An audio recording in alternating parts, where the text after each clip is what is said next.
morning, welcome back to A Gut Feeling, and today I'm drinking a yogurt smoothie, which is one of my staples for helping me get my gut back on track. And today I'm going to bring you guys into my kitchen and show you a recipe that is crucial for y'all to make if you're also following the SCD diet like I am. This is good. I'll be showing you in another video the smoothies I make, like some of the supplements I put into them. But today I'm going to show you how to make 24-hour yogurt so that you can make healthy smoothies like this and have a staple for rebuilding up your good gut bacteria. And this is my son, in case you've never seen him on this channel. Can you say hi, Xander? Hi. So I apologize, I'm getting over a cold. My eyes are all watery, my throat's all croaky, and I'm all sniffly, but we'll get through this. If you're new here, my name's Janine, and this channel is all about gut health, especially for those that suffer with IBD, Crohn's, ulcerative colitis. I am not a doctor or a dietitian, so any diet or supplement changes you make, you need to clear with your doctor first. But I personally deal with ulcerative colitis, and I have found that there are certain things that I do or do not do in diet and so on that really help manage my symptoms, and I'm just sharing my experience with you all. This channel is based around the specific carbohydrate diet where I share recipes and things that I found have helped me and so on. So if you want to learn more, I'd love if you subscribe and follow along as I share some of the things that I have learned with you all. So for those of us that have leaky gut, IBD, and all these other gut issues, we have an imbalance of gut microbiome. We have bad bacteria that's overrunning the good bacteria, and it's wreaking havoc to our gut. So one of the ways to combat that, obviously, is try to kill off the bad bacteria and replenish with good bacteria. That's why probiotics are recommended so much for people with our issues. But there's a better way to get probiotics than simply to just take pills, and that is through the food we eat. Things like yogurt and kefir are an incredible source of probiotics. However, if you have severe stomach issues, kefir might not be an option for you. It's something that I want to introduce into my diet, but it just seems that I can't quite handle it yet, and it's something that I'll have to introduce slowly. But kefir definitely has a lot more probiotics than yogurt does. But until I get to that point where my stomach can handle kefir, yogurt is the perfect option. Now, every person is different, and you have to know your tolerances and intolerances, but the specific carbohydrate diet revolves around what's called 24-hour yogurt, and many people have success with this.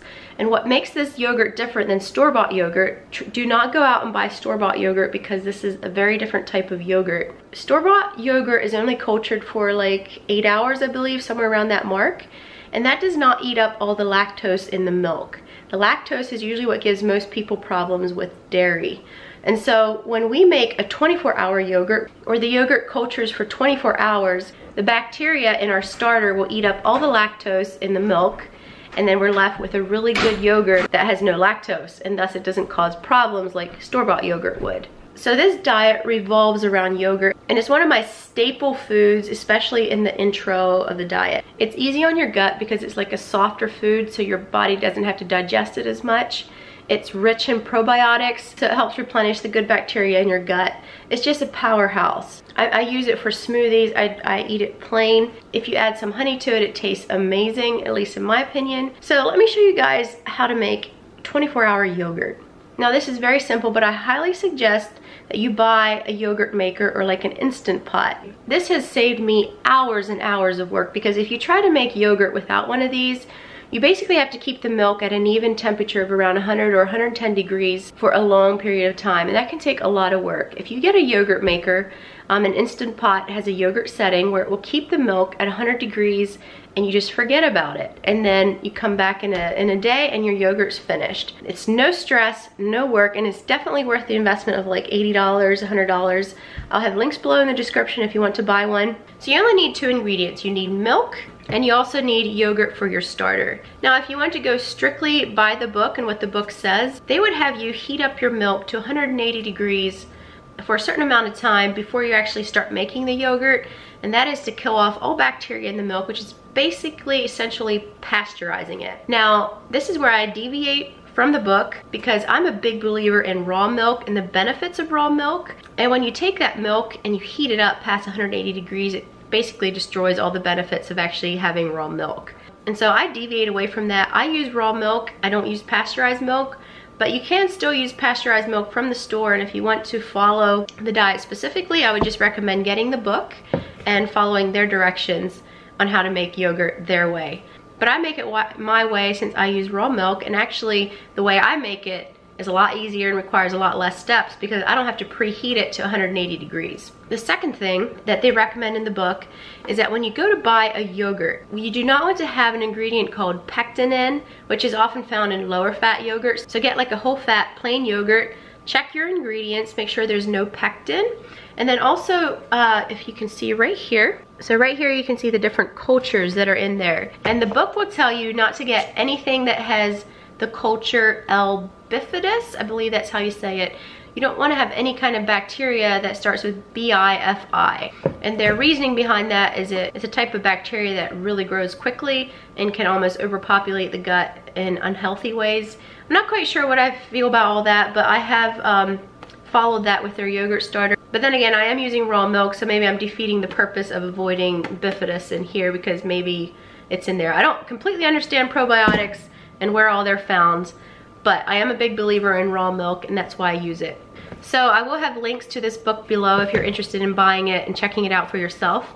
Now the third ingredient is optional, and that is beef gelatin. I'll have links below to some if you want to try them out. You don't have to add this if you don't want to. This will make your yogurt thicker and creamier, but if you prefer your yogurt to be a little bit more of a drinkable consistency, which is really good in smoothies and such, then just leave out the beef gelatin. But if you like your thicker, creamier yogurt, then it's a good idea to add this, and I will be showing you how to add beef gelatin to the recipe. All I need to do to start off with is dump my milk into the Instant Pot.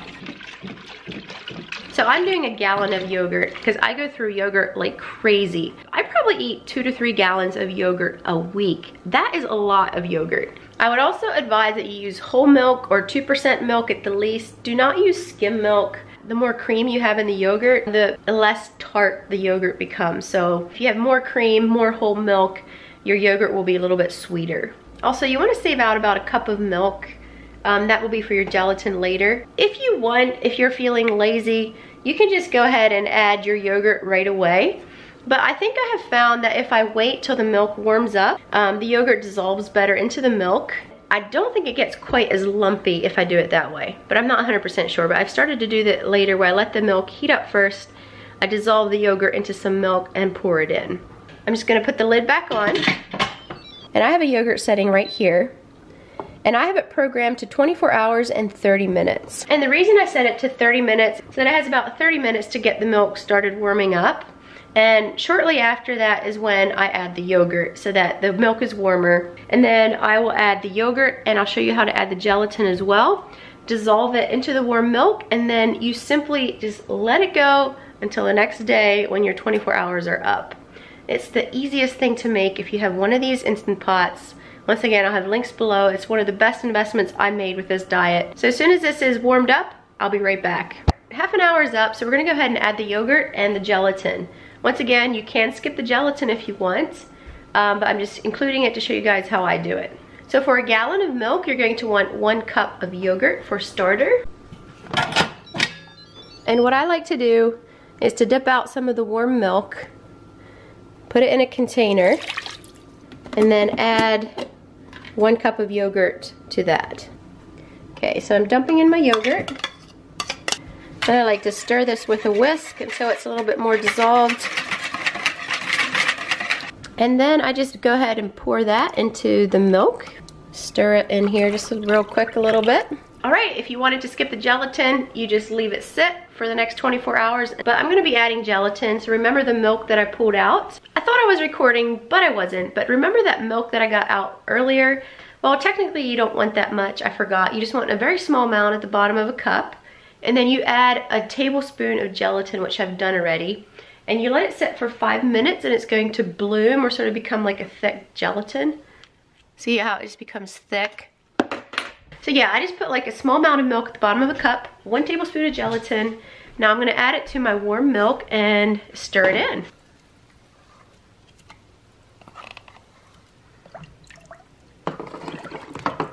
So gelatin isn't also just good for thickening the yogurt, it's actually very healthy, especially for those of us that have damaged gut. Gelatin helps heal, and it helps rebuild the mucus linings of your intestines, which if you have leaky gut or IBD, you're often passing a lot of blood and mucus. So gelatin is one way to help rebuild that. So it's not only good for thickening yogurt, but it's also healthy for your gut. So there you have it. It's quick and easy. All you do, put in your milk, let it warm up for half an hour, stir your yogurt with some warm milk, dump that in, and then let your gelatin bloom for 5 minutes, dump that in, and you're finished. Now I'm gonna show you guys tomorrow what it looks like so you kind of get an idea how thick it is, how creamy it is. Sometimes it's a little bit lumpy when you make homemade yogurt, but I personally don't mind. If you throw it in a blender, it gets very smooth, but I don't mind the lumps. So 24 hours, actually 23 hours to go, and we'll see you guys tomorrow.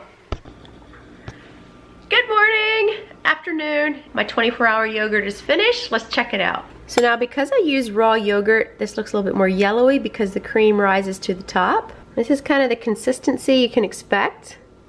Yeah, it's a little bit lumpy, but I'm not really sure how to get around that. I personally don't mind it. And it is so, so tasty. But yeah guys, it's delicious despite the lumps. I personally don't mind them. And if you blend it up in the blender, it's just smooth and it's just delicious in smoothies. And I'll be sharing some smoothie recipes later on. But this is an essential for your gut healing, in my personal opinion. Full of good probiotics. It has gelatin in it if you use the gelatin. And it's not a hard food to digest. Like I said before, I go through probably 2 to 3 gallons a week. I make a lot of smoothies. I have that mostly throughout the day, and then I usually eat my main meal in the evening. So yeah, I hope you enjoyed this video. If you did, please give it a thumbs up, helps me out. Subscribe if you'd like to see more videos, and hit the little bell button because then you won't miss any new videos I upload. Thanks so much for watching. I wish you the best of health, and we'll see you in the next video. Bye!